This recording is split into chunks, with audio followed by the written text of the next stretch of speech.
Well, hello everybody, and welcome to the latest Epic Universe construction update. If you're unaware, Epic Universe is a brand new theme park coming to Universal Studios Florida and is currently set to open in 2025. As it seems with each update we do on the construction of this expansive new park, there's a lot of progress being made in just about every area of the park. Now, for those that are unaware, Epic Universe is located just 2 miles south of Universal Studios and Islands of Adventure in Orlando, Florida.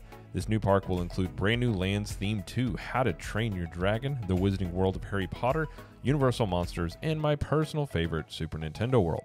So let's jump right into today's update and head over to the Universal Monsters Dark Universe land. Now, over at the Curse of the Werewolf coaster, there isn't much to see in the way of progress on the ride itself, but what we can see are trees at the center, which were recently added, and scaffolding in the foreground is at the first launch. Now, it's believed that the brown structure there will be for tents, and the second launch is up in the barn at the top left. And here we can see what looks like test dummies in a Curse of the Werewolf roller coaster car that is parked in the maintenance bay at the station. So this means that either ride testing is happening or is about to happen. Now, we saw in the last update the unveiling of the Dark Universe entrance portal, and here we can see once through the portal, guests will take an S-curve route around a feature that is yet to be built, and then go through what is believed to be a broken wall. While the scaffolding is down around the front of the portal, we can still see there is work going on around it with lift trucks and workers. On the backside of the entrance portal, we can see scaffolding for theming on the backside of the tree, which is the entrance portal. We can also see at the arrow the flow in which guests will enter the land. And through the scaffolding, we can start to see the village that is developing in the Dark Universe. The brown at center is usually a base layer of masonry. Near the entrance of the village, we can see where the village opens to the manor area of Dark Universe. And at 1, we have scaffolding around a themed wall that separates the back of house area from the land. And at 2, we have a stone wall theming that extends only to where it is visible from within the land. And at 3 is the framing for a likely broken wall segment where guests will enter the village. Now, over at the Burning Blade Tavern, which is going to be the land's restaurant area, we can see the windmill that will be the center focus of this. And at the base of this windmill tower are themed masonry walls for a tiered hillside. And the tavern itself will be beneath the windmill on a hill. And looking down at the Burning Blade Tavern, we have at 1 the entrance, at 2 the outdoor seating. Over at 3 and 4 is stone and timber themed walls that look like they're ready for paint. At 5, we have completed walls of the tiered hillside, and at 6 is theming models of some exteriors. And we can see some cleared land in the back of the house area that is directly behind the Burning Blade Tavern. Now, it's unsure what this is going to be used for at this time, but considering it is back of house, guests will probably not be able to see or access this area.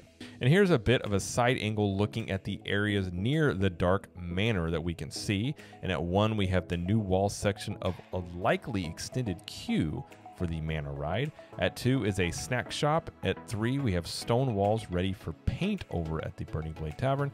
And at 4 is a theming model for more exteriors. And here's a better view of what is likely the extended queue area of the Dark Manor attraction here. Now, the Dark Manor itself doesn't look like more scaffolding has come down since the last time we were over here, but we are able to start seeing more theming of this building revealing itself seemingly week by week. And if you're unaware of the Dark Manor attraction that is coming to this land, this will be a Kuka arm-based attraction. So if you're unfamiliar with that, you can see in this video of the motion it will do. You can also think of the Forbidden Journey over in Islands of Adventure in the Wizarding World, as that is a Kuka arm-based attraction as well. So that gives you an idea of what this ride will be like. And that's all there really is to look at currently at the Dark Universe. So let's go check in on the Wizarding World and see what progress we can see in this area. Now, over at the entrance portal of the land, we can see more trees have been added to create what is likely a forest area. We can also get a little peek at the arrow where there is a patterned pavement in progress at the entrance to the park's dual racing roller coaster, which we will check out here shortly. But this could be a preview of what we see in each land's portal area are these themed walkways. And here we can see at the entrance portal where guests will exit the land at the arrow, as each land seemingly is going to have entry pathways and exit pathways for guest flow. And in this shot, we can see frames for some backdrops. The tower and platform is to be as if they were distant turrets of, I'm going to give this a go again, Basilica of Sacre Cœur. Could be worse. I know a lot of you guys have reached out and tried to help me with this. I'm a lost cause when it comes to French words. As my wife took French, I just can't seem to pronounce it. Moving on. And we can get a peek at some of the skylines in the land as it's peeking through the scaffolding. We can also see that most of the window openings have glass, so it's a very authentic look and feel. We can see that most of the buildings in this land are still under heavy scaffolding, but this section is an intersection of 5 full-sized streets of Paris, which I can only imagine is going to look and feel incredible once completed. Now there's lots of scaffolding here, but at the arrow, it is likely the entrance of the featured attraction in the Wizarding World here, which is believed to be a Ministry of Magic themed attraction. Now we will do a separate video talking about what this potentially could be, but that is the rumor, as this is a Ministry of Magic elevator themed attraction. Again, more scaffolding and facade work here, but we can see what seems like, again, real glass in most of the windows, so the land will have a very authentic look and feel and built really to scale. And again, this is the overview of some facades over in the buildings of the intersection of 5 streets as if you are in Paris. And that's really all we can see at this point in the Wizarding World. So from wizards to plumbers, let's make our way over to Super Nintendo World and see the progress going on in this highly anticipated land. Since our last visit over to Super Nintendo World, we can see that the outside wall has more green paint, and we can get a good look at the portal that will take guests into this land. And if you're unaware, guests will go through this pipe, go up an escalator, and then enter the land through Peach's castle. Over at Yoshi's Adventure, we can see fabric-covered ride cars and what seems to be a temporary enclosure around them. Now we know the rides in Hollywood and Japan don't have this, so this has to be something that is a temporary thing versus a permanent thing, one would think. Now over at Mount Beanpole, there isn't much in the way of progress that we can see since the last time we were over here, but little by little we are seeing more color emerging from Mount Beanpole and all over this land. And over at Peach's Castle, exterior prep work is well underway, so we should start seeing scaffolding and exterior theming starting here very soon. And here are multiple levels in Super Nintendo World that look like they are ready for theming. And here's a look at Bowser's Fortress, and the entrance to Mario Kart is at the left, and possibly the exit of the ride is at the center. Now it looks like exterior theming is on the same pace as Peach's Castle, so we should start seeing scaffolding and exterior theming happening very soon. And here's another good clean view of the Mario Kart attraction entrance. Alright, let's head over to the other side of Super Nintendo World where we can see the Donkey Kong Coaster's waterfall feature is making headway on its theming. And we can get a good look at some of the theming of the Donkey Kong Coaster by the lift hill and see that the gold brick theming that will be in many parts of the area and the ride. Now, if you're unfamiliar, the Donkey Kong Coaster will implement brand new ride technology where the carts will be attached to a side track that runs along the entire attraction to give the illusion of jumping over gaps in the upper track. Now here at the left is a great view of just that, as there is a major gap in the track where riders will skim over water, but they will never lose contact with the side track that is unseen below. And that's about it over here in Super Nintendo World, so let's take a visit over to the Isle of Burke to check out the progress at the How to Train Your Dragon land. Now this is the best shot we've had of the boat ride construction for the family boat ride that will be in this land. The logs have been placed for the station structure, and there are stylized trees on an island, and concrete forms are currently in progress. In another angle of the boat ride, we can see the path of the boats, which is now in place. The platform is above the unload and load ramp as work on the station log structure continues there. Stylized trees again on an island, and concrete forms can be seen in the top right. Now here's a better look at those stylized trees. Now they're not trying to look like real trees, so unsure as to how this is going to fit in to the attraction, but I'm sure it'll make sense. And at the How to Train Your Dragon roller coaster, we have a good look at the structure over the first launch. Now, if you remember, this structure itself is steel painted to look like wood, but the roof itself is actually made of real wood. And the progress on the loading and unloading station on the coaster is coming along nicely. Now, it's assumed that the roof will be covered with wood like the first launch station that we saw just a moment ago, keeping with the theming of a Viking village. And here is the status on the landscaping so far on the How to Train Your Dragon coaster, and above you can see some of the landscaping for Starfall Racers as well. Now we are really starting to see a lot of trees and greenery pop up at this point in the construction, and given that Epic Universe and Universal Studios have said that they want to bring the quote parks back into theme parks, we can expect to see a lot more greenery popping up in the next few months. Now here's a cool view of some of the overall work progress in this land as we have it. So at 1, we have a roller coaster track heading to the front of the land. At 2, we have roofs taking shape at a shop. At 3, we have recently added frame for rock work as shop theming. And at 4, we have a Viking ship. Now over here at the second launch of the How to Train Your Dragon coaster, we can see some theming elements starting to show in the progress of the rock work. And also at 1 and 2, we can see what looks like some dragon figures either partially or fully wrapped in plastic, which makes sense about what we've heard about the theming of this land, where supposedly there will be dragons perched onto buildings and sprinkled all throughout this place. Another part of the coaster here is where guests will go under a walkway bridge, and we can see workers painting the steel to look like wood. And here we can see the progress on the entrance portal to the land. Now it's believed there will be dragons perched in this area as well, potentially even animatronic ones. Now over in the bay, we can see what seems like a sculpted Viking ship that is ready to be painted. Now progress has been slower in this bay as rain has flooded this area a few times, so workers have to wait for it to drain to resume work. Speaking of rain, recently there has been a lot of rain in the area, so the bay currently gives us a glimpse of what it will look like when completed, as this whole area will be submerged in water. Now over at Mead Hall, which is the land's main dining attraction, exterior work is fully underway and it's covered in scaffolding, and the structure at the top is likely to be a perched dragon above the entrance. And over at the dual spinning dragon ride, it seems that ride testing is well underway, because if we look really closely, we can see test dummies that are strapped into the seats of the ride. Now, if you're unaware of this attraction, it will spin riders around as if they are in a dragon race. You can see here in this video as this ride is very similar to what will be in How to Train Your Dragon Land. Riders will be able to make the ride more intense or less intense depending on what they would like out of the ride by controlling whether it spins or if it stays stationary while it's going around. And right by the How to Train Your Dragon Land is the dueling coaster that is to be called Starfall Racers. So let's see the progress happening over here. Now over at the entrance to Starfall Racers, we have a new colorful pattern pavement element that is under construction that we saw a little bit earlier.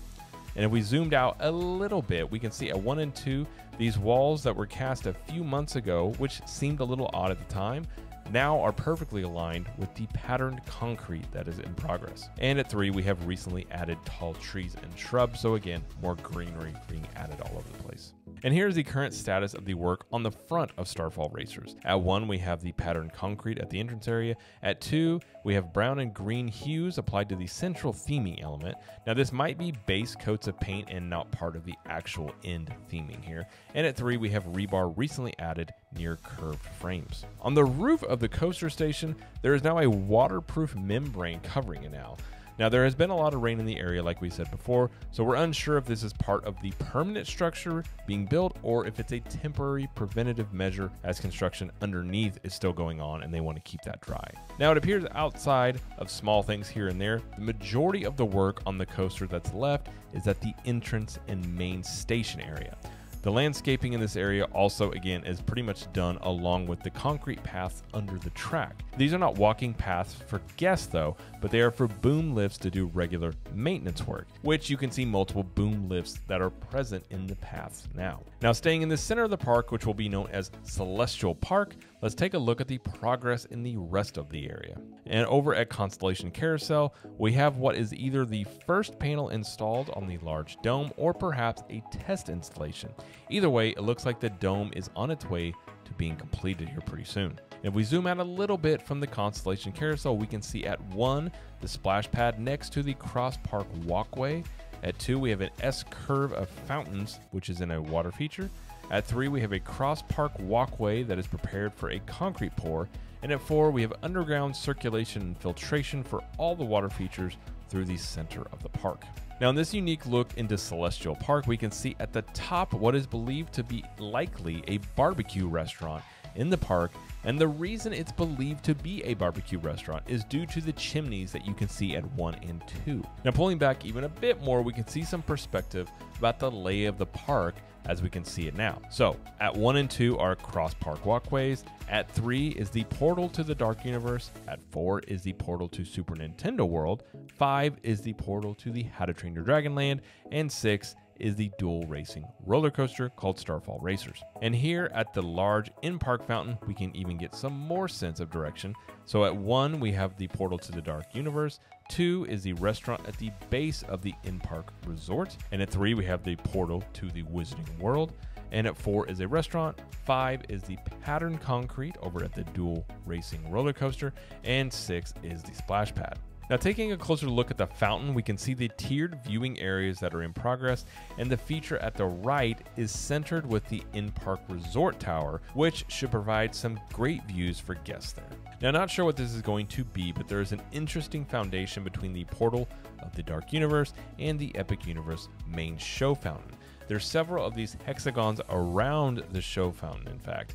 So just something I wanted to note and to see how these will develop, as we've seen some of these pop up around different places and they always make sense. So we'll just see what this becomes.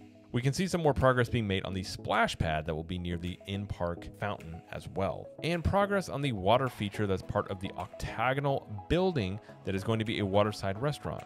Scrims are currently over the window openings, but guests will be entertained by the fountain show outside. All right, staying in the park center, let's take a look at the in-park hotel before we go check out the 2 hotels that are outside Epic Universe. This is the current progress on the in-park hotel resort pool and outdoor recreation area. Now, I'm very curious how this is going to end up looking and feeling, as it is very close to many in-park elements. And just to give you an idea of how close the hotel and the pool areas are to the in-park elements here you can see at 1 is the Dark Universe Classic Monsters Land, at 2 is the in-park resort tower, at 3 is the pool area of the in-park resort, and at 4 is the in-park resort guest entrance from Kirkman Road, and there's a tunnel for the park's perimeter road. Now, I'm not doubting their ability to do this. I am just genuinely curious how this will end up looking and feeling, knowing that there are going to be so many in-park elements so close to this area. On the park-facing side of the hotel, it looks like they are potentially up to the 9th floor. It's hard to tell exactly, but it's somewhere in that range if I were to guess. Looking from up top of the hotel at the arrow, there seems to be the start of work for the top circular element of the resort tower. And this is a clear shot of the park-facing side of the hotel, and we are able to start seeing many of the elements here come together. And here we can compare it to the concept art to get an idea of how close this is going to be to the concept art, but we do recognize there will be many changes, sometimes little, sometimes a lot, compared to concept art. All right, that's it for the in-park hotel, but over at the pair of hotels sitting just outside of Epic Universe, we can't see much in the way of exterior work, but if you caught our video from a few weeks ago, you know that it leaked out that the official name for these pair of hotels is going to be the Stella Nova and Stella Luna Resorts. Now, the original wording stated that they were scheduled to open in January of 2025, but verbiage since then has changed, so that timeline may or may not be accurate. Now, that timeline would be before Epic Universe itself opens, so there is a potential that these hotels would be open before Epic Universe is. But if you want to check out all the details we know about these hotels, you can go check out that video after you watch this video. In terms of exterior progress, we can see there is nothing really drastic. Progress is being made on the reflective tiles that will cover both hotels, and there is some progress on the pool and recreation areas as well. And last but not least, let's go check out the progress on the entrance area to Epic Universe. Now, last time we were over here, we saw the wood forms for the entrance portal being built, and it seems those are still being constructed. We can see a half circle of wood forms have been lined with rebar, and another layer of wood forms is being placed on top with a gap to be filled with concrete. And here we can see some progress at some water features that are under construction that will greet guests as they enter the park. And here we can see an overview of the entire entrance area of Epic Universe. And look a little closer, here is a photo of one side of the security and admission area. All right, that's going to do it for this Epic Universe construction update. Be sure to leave a like and subscribe to the channel before you leave, as we will be doing more Epic Universe construction updates and land previews as construction progresses. And here at Capture the Magic, we also have informational videos to help you have the best time when heading to Universal Studios and or Disney World. And over at the Capture the Magic podcast, we discuss all things Universal Studios and Disney World in much greater detail. So if you want even more information, check us out over there at CTM Podcast on YouTube. Just a quick question. Given most theme parks don't have portal entrances like we are seeing with Epic Universe, what are your thoughts on this concept? Do you like it? Do you not like it? Or are you indifferent to it? Let us know in the comments. So until next time, we will see you in the parks.